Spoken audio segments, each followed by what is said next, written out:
Hello everyone, কেমন আছো সবাই? আশা করছি সবাই খুব ভালো আছো। আমি রূপসা এসে গেছি একটা নতুন ভিডিও নিয়ে। ব্লগটা শুরু করছি 15ই আগস্ট সন্ধ্যে থেকে। আমার সাথে ছিল মন্দি, মা। আমরা চলে গেছিলাম 16 তারিখ মানে জন্মাষ্টমীর জন্য বাজার করতে। তো এই যে আমার গপু সোনা। আমার এই ঠাকুর ঘরে তোমরা আগে একটা ম্যাট্রেস দেখেছিলে, বাট সেটাকে তুলে দিয়েছি, কারণ পুরো জায়গাটা জুড়েই শুধু ঠাকুরের জিনিসপত্র রয়েছে, বাজার রয়েছে। তো যাই হোক, আমি সাধারণত জন্মাষ্টমীর দিন আগের দিন রাত্রেবেলাতেই গোপালের যে শীতল ভোগটা হয়, মানে তালের বড়া, মালপোয়া, নাড়ু এগুলো করে থাকি। তো সেই মতোই ফ্রেশ হয়ে স্নান টান করে চলে গেছিলাম সোজা রান্নাঘরে। তো তাল করতে করতে অবস্থা তো প্রচণ্ড খারাপ হয়ে গেছিলো হাতের, মানে কি বলবো সে আর। তো ইন্দাবেন পাপাও এসে গেছিলো, পাপাকে বসিয়ে দিয়েছিলাম নারকেল কোড়াতে, আর আমি এখানে মালপোয়ার ব্যাটারটা রেডি করছিলাম। অর্ঘ্যর জাস্ট সার্জারি হয়েছে, ওর পক্ষে আমাকে খুব একটা বিশেষ হেল্প করা পসিবল হচ্ছিলো না, তাও ও টুকটাক আমাকে হেল্প করছিলো। এই যে নাড়ুটা রেডি করে দিয়েছিল, ম্যারিনেট করে দিয়েছিল। নাড়ু বানানোর জন্য নারকেল আগে মেখে রাখতে হয়, তো সেটাই ও করে দিচ্ছিল। আর এখানে চলে এসেছে মন্দির, রাত 11টা বাজে তখন প্রায়। আমি এখানে নাড়ুর যে মানে ইয়েটা হয় জাল দেওয়া, সেই জালটা দিচ্ছি, এখানে মালপোয়া হচ্ছে।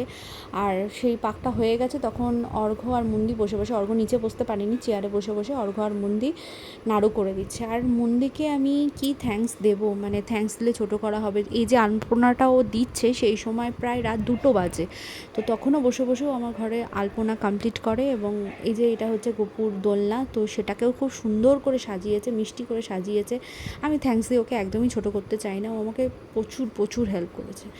আর এটা হচ্ছে পরদিন সকালবেলা, মা 5 রকমের সবজিগুলো কেটে ফেটে দিচ্ছে, আর আমি স্নান করে রেডি হয়ে সোজা চলে গেছিলাম রান্নাঘরে। পরমান্নটা সবার আগে বসিয়ে দিয়েছি, তারপর 5 রকম ভাজা এবং প্রেশারে ডালটা বসিয়ে দিয়েছি, ছোলার ডাল। পরে লুচিটা করা হবে। আর হঠাৎ করে রান্না করতে করতে, ভোগ করতে করতে মনে হয়েছে যে আলতা পরতে হবে, সোজা চলে গেছিলাম মন্দিরের কাছে। আমি এরকম অত্যাচার ওর ওপর করেই থাকি, সেটা কোনো বড় ব্যাপার না। আর এই যে ওপরে এসে ভালোভাবে রেডি ফেডি হয়ে নিজেকে একটু আয়নায় দেখিয়ে নিচ্ছিলাম, এই আর কি, কী বলবো। তো যাই হোক, এই করতে করতে সঞ্জিত চলে এসে পুজোর জন্য। এবং এইটা এই যে আমার গোপু সোনার অভিষেক হচ্ছে, যেটা পঞ্চামৃত দিয়ে অভিষেক করা হয়, সেই অভিষেকটাই হচ্ছে। এই সময়টা যে কী ভালো লাগে ওকে দেখতে।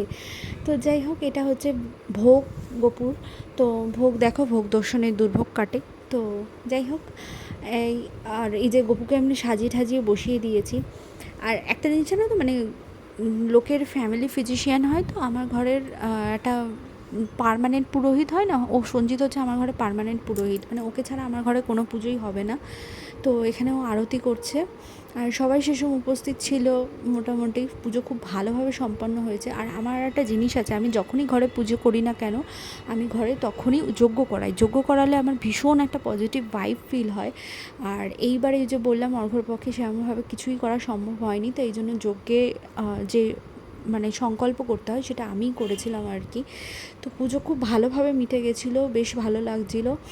তো পুজো শেষে স্বাভাবিকভাবেই সবাই প্রচণ্ড ক্লান্ত হয়ে গেছিলো, এবং এই যে সবাই শিয়ালদা প্ল্যাটফর্মের মতো যে যেখানে পেরেছে শুয়ে পড়েছে। আর ডুলু সে তো নিজে ঘুম দিয়ে আমাদেরকে তখন তার দুষ্টুমি চালিয়ে যাচ্ছে, এই যা। তো এই ছিল আজকে আমার দিনটা। তোমরা কেমন কাটালে জন্মাষ্টমী জানিও।